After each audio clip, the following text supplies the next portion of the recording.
How you doing, everyone? This is Ryan Jenkinson from Reverend And The Makers and the Roland V-Drums demo team. Welcome to my series of videos getting hands-on with this guy, the SPD-SX sampling pad. The first topic we're going to cover is click tracks and backing tracks. Thanks a lot for watching, and I hope this helps.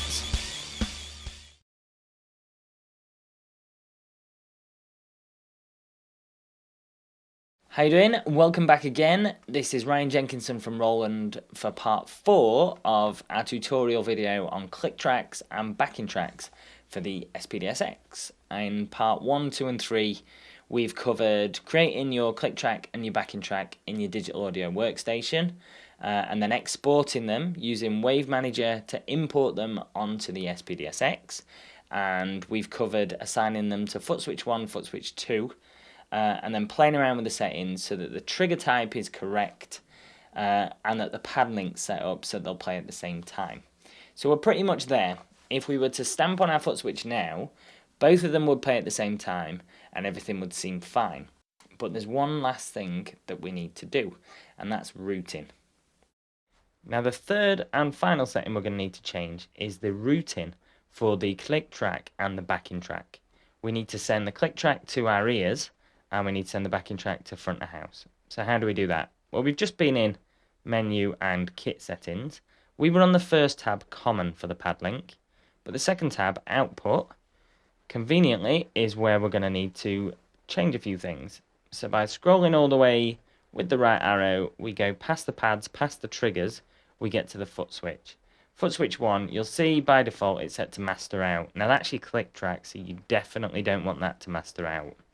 So by pressing the plus key, we can go down through kit, then we can send it through the FX engine if we want. We can send it to the sub outs if we want, but the very, very bottom one is phones only. That's what we're going to want. So that means the click track will only go to the headphones. Press the right arrow again, and then you'll see it change to foot switch 2.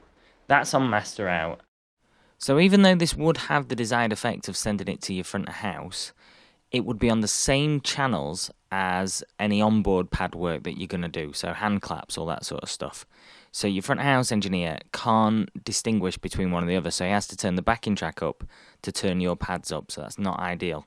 So if we change that to sub out, what we've then done is we've got the backing track coming out of subs, we've got the pad work coming out of masters, and we've got the click going to headphones. So we're utilising all of the SPD-SX's outputs. So I'm going to stomp on the foot switch, and that'll start the track. So let's have a listen.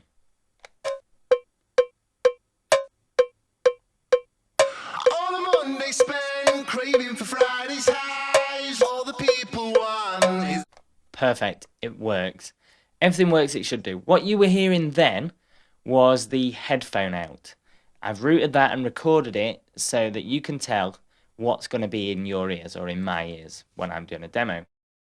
Let's try that again then, but this time I'll play you what's coming out of the sub outs. On a Monday spent craving for Friday's high. Perfect. So you see how the track was coming out, but you couldn't hear the click. So then the rest of the band can play along to that track, or in that one, I'll just play along to it at a demo, at a product demo. And then, yeah, the front house is not going to have any idea that there's a click track even on your SPD-SX, never mind in your ears, and never mind that you're playing along to it. We did it. That is now all our steps complete on the road to getting our backing tracks and our click tracks working just like the pros. So how did we do it? Let's just have a quick summary, because we had to split this into 4 videos.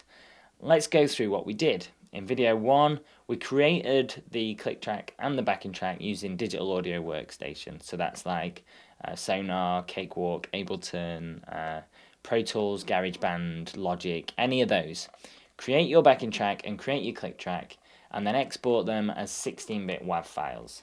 Once you've done that, use SPD-SX Wave Manager to drag and assign them to the SPD-SX, but assign them in foot switch 1 and foot switch 2.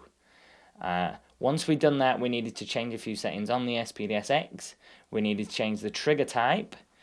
We need to change the pad link. And then now we need to change the routing so that the click track is routed to the phone's output and the backing track is routed to any one of the other ones to go to your front house. We then, the final stage, stomped on the foot switch once to start it and once to stop it. So over the course of the 4 videos, you've now learnt to use a backing track like a pro. Thanks for sticking with us over these 4 videos. The next tutorial video I'm going to be doing could be about any problem that you've got or anything you want to cover.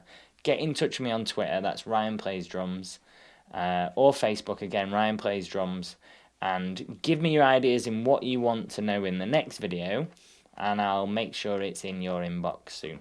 Okay, so thanks for sticking with us. Until next time, keep rocking.